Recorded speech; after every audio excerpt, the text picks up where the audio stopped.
Is he dead? Huey ain't moving. Welcome to WatchMojo, and today we're counting down our picks for the top 10 things the boys kept exactly like the comics. Huey? Yeah. Got it. They're only letting me wear this one because apparently it's family friendly. Come on now, you guys. You guys made it. For this list, we're looking at aspects of the source material that were not changed for the Amazon adaptation. Since we will be talking about major plot points, a big spoiler warning is in effect. Who's your favorite character on The Boys? Let us know in the comments below. Number 10. Who Compound V was originally created for? What the hell is Compound V? In the Boys universe, superheroes get their power from a formula called Compound V. This crucial chemical nearly changed the tide of World War II in both adaptations. In the comics, a scientist named Joseph Vogelbaum originally developed the serum in Germany during the early 20th century. Knowing that his formula could help the Third Reich win World War II, he emigrated to America and let Vought create superheroes instead. The show's Compound V creator followed the same path. Scientist Frederick Vought defected from Germany to produce soups for the USA. When Oppenheimer was flailing with the bomb, Dr. Vought already had practical applications of Compound V tested in the field. Although Vought and Vogelbaum had very different reasons for leaving Europe, they both prevented the Third Reich from getting a superpowered advantage. Number 9. Queen Maeve's drinking. Maeve is one of the few members of the Seven with a conscience. But after she's forced to do a number of terrible things for the team, she turns to drinking as a way to cope. You've been drinking? No. Maeve's struggles with alcohol got to the point where she was attending AA meetings while working in the Seven. Her comic counterpart has the same issue. Maeve is holding a drink in almost every single panel that she appears in. Her alcoholism was also tied to the trauma she endured during her hero career.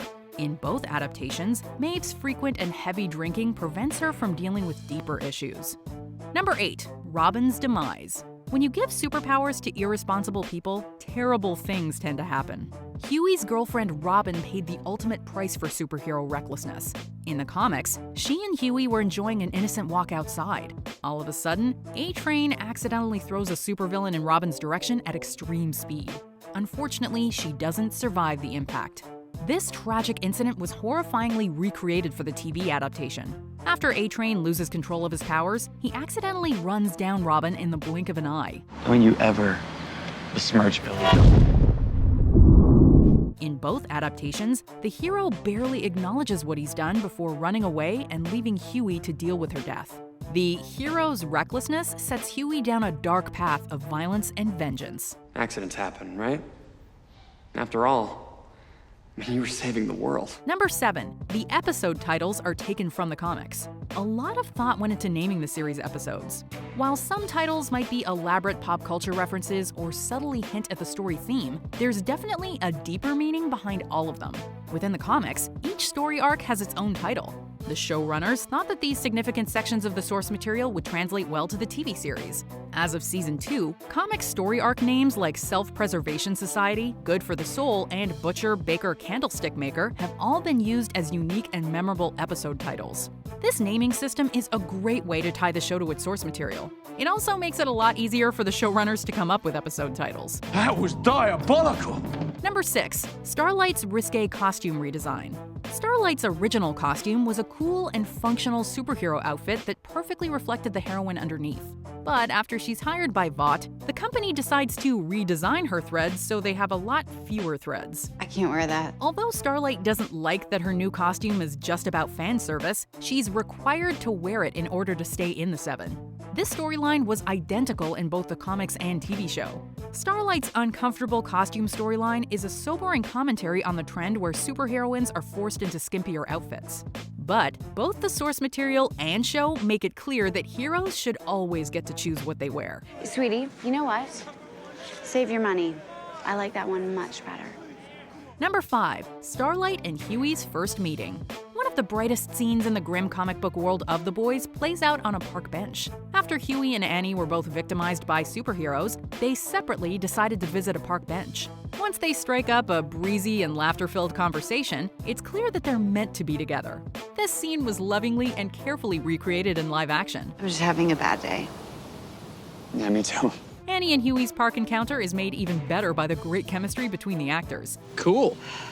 A little scary, but but cool.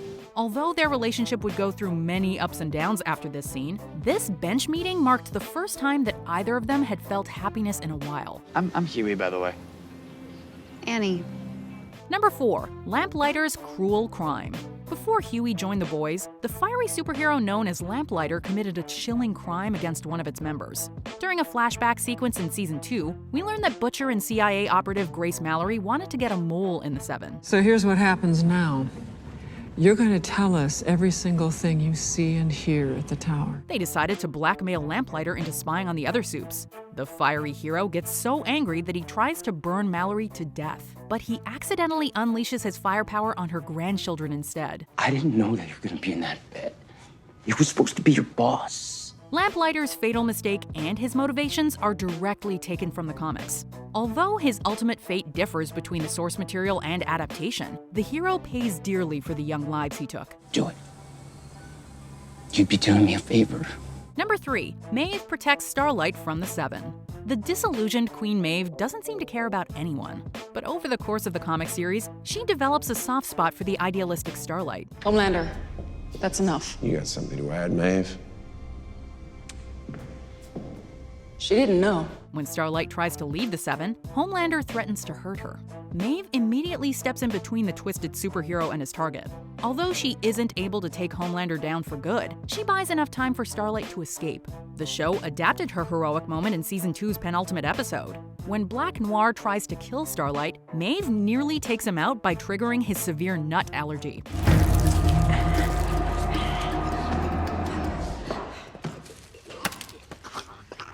Almond Joy? In both versions of the story, Maeve risks everything to save someone she truly cares about. Come with me. Her sacrifice allows Starlight to keep on shining.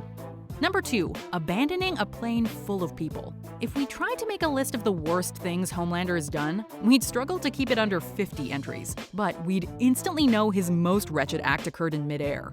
In the comics, Homelander and the Seven try to save a hijacked plane. After botching the rescue attempt, he forces everyone to abandon the mission and allow the wreckage to fall into New York.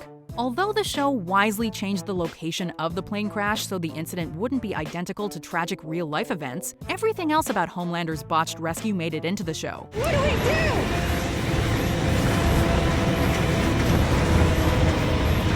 Seeing people realize their hero is willing to abandon them is absolutely gut-wrenching. Homelander is truly one of the most twisted superheroes in any medium. Before we fly to our top pick, here are some honorable mentions. Butcher has a dog named Terror. The dog and his vulgar catchphrase are on the show. I used to think that you mean Becca would grow old together. Kimiko is mute.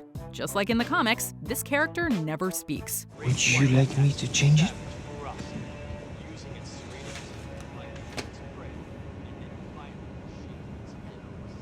The boys' lineup is the same. The 5 core members were not changed.